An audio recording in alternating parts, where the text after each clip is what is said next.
If you grow orchids, you'll eventually face this.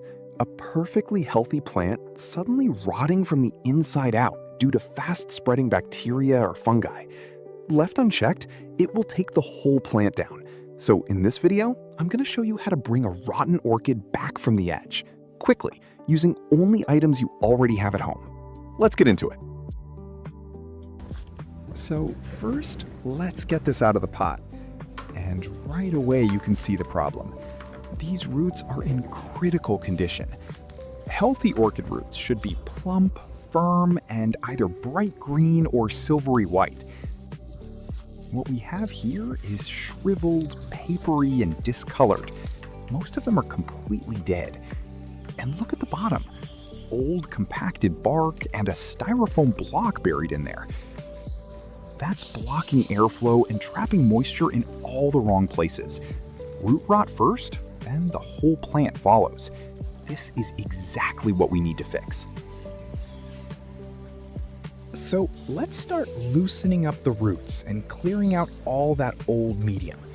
Ease the roots apart and pick out as much of the old bark and debris as you can. The goal is to get a clear look at every root so we know exactly what we're keeping and what needs to go.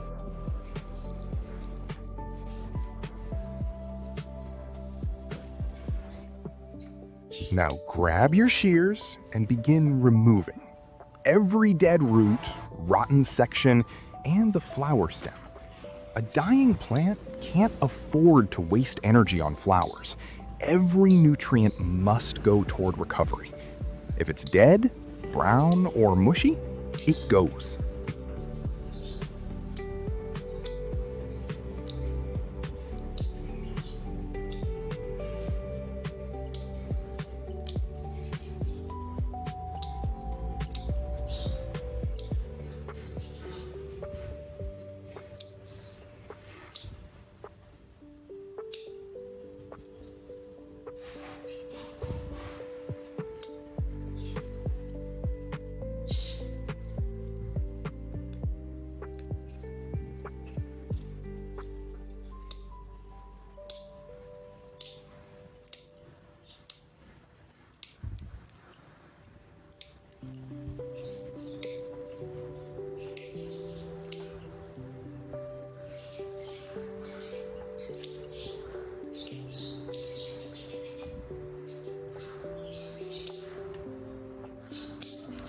And this is what we're left with.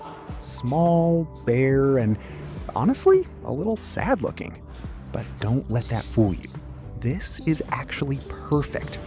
Less dead weight means the plant can put every last bit of its energy into pushing out new roots and new growth.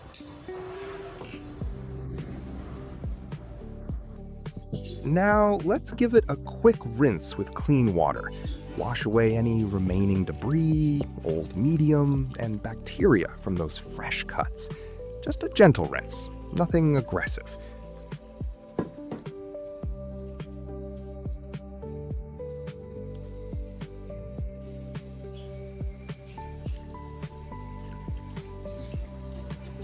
And look at this. While we're cleaning, you can actually spot a few small sections of root that are still fresh and alive. See that? Firm, green, full of life. That right there is our jackpot. That's everything we need to work with. Then set it aside and let it dry completely before we move on. Now let's start on our first solution. Grab a clean container and fill it with room temperature water. Then we're adding in a teaspoon of baking soda. Baking soda is a natural antifungal. It raises the pH slightly, creating an environment where harmful bacteria and fungi simply cannot thrive. Remember all that rot we just cut away? This is our first line of defense, making sure none of it comes back. With the solution ready, submerge the entire plant and give it a good rinse. Make sure the solution reaches every part of the roots and the base, stripping away any remaining bacteria or fungi before we move into the recovery phase. And don't throw out that remaining solution. Pour it over your pine bark and give it a good rinse too. There's no point treating the plant if the bark you're potting it into is carrying bacteria. Let it soak through completely.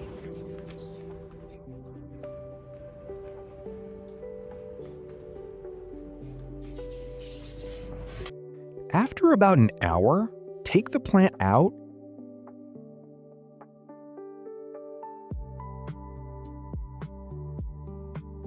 and give it a thorough wipe down.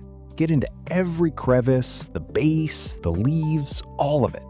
You want to remove any excess moisture sitting on the surface. Same goes for the pine bark. By now it should be done soaking, so spread it out and let it drain and dry before we use it. You don't want to pot a freshly treated plant into soaking wet medium. But before we repot, there's one more step. Take your cinnamon powder and dust it generously over every cut and trimmed area on the plant. Cinnamon is a natural antifungal and antiseptic. It seals those fresh wounds and stops any remaining bacteria or fungi from getting in.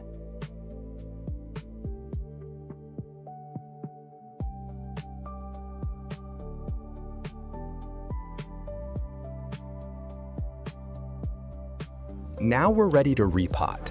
Start by laying down a base layer of pine bark at the bottom of the pot.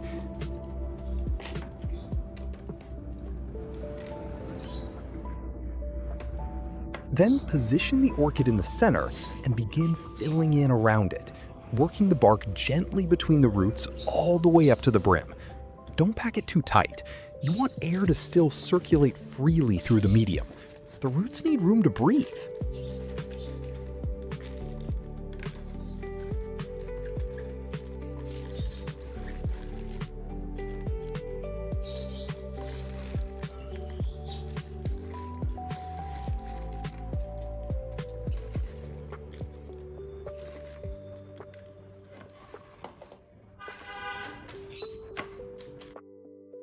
Then finish it off with a handful of moss on top. This helps retain just enough moisture around the base without suffocating the roots underneath. Just a thin layer is all you need.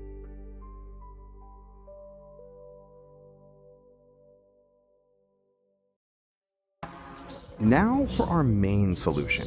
Take a fresh aloe vera leaf and cut it directly into a container. Aloe vera is packed with natural hormones and enzymes that actively stimulate root growth. It's one of the best things you can give a plant that's trying to push out new roots from scratch.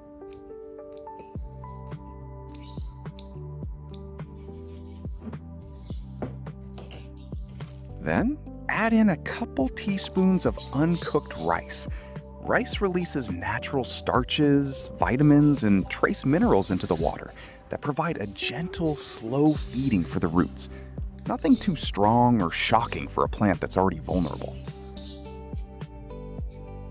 Then, fill the whole thing up with water. Room temperature as always.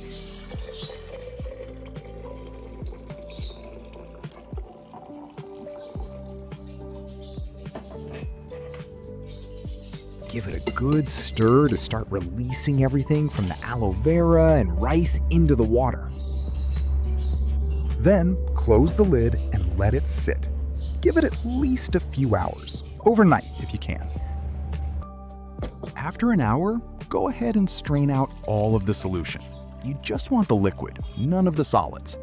What you're left with is a clean, nutrient-rich mixture ready to go straight to work on your orchid.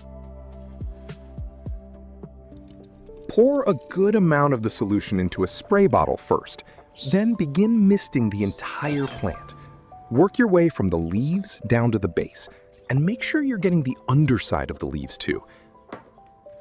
You want a fine, even coat across everything. Not dripping wet, just nicely misted.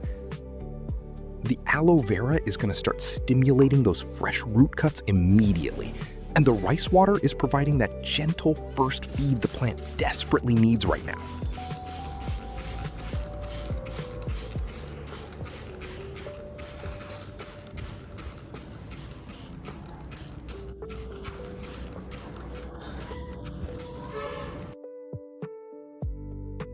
Then, take the remaining solution and water it directly into the base of the plant.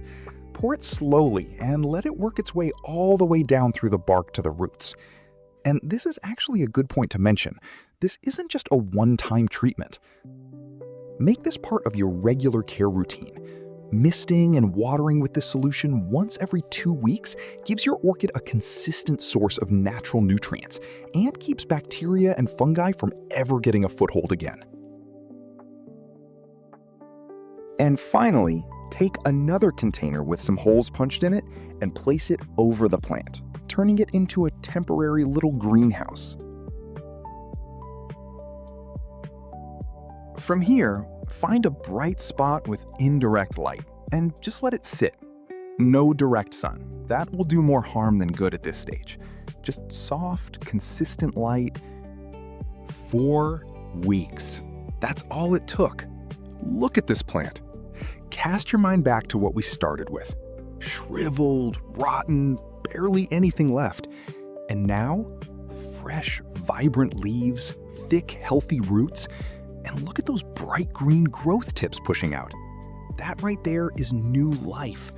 The rot is completely gone, the plant found its footing, it's absorbing nutrients, and it is actively growing again.